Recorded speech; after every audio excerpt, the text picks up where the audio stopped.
Hello, welcome to Simple Answers. I'm your host Jason. In this video, I'll be showing you how to fix iPhone storage not loading or iPhone storage stuck calculating.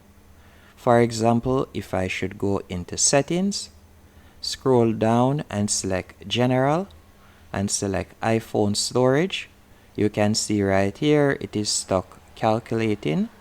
To fix this, you'll simply go back. And while in general, you're going to scroll down and you're going to select shutdown right here. And you will simply slide to power off. And after you have done that, you will go in to check if it is working.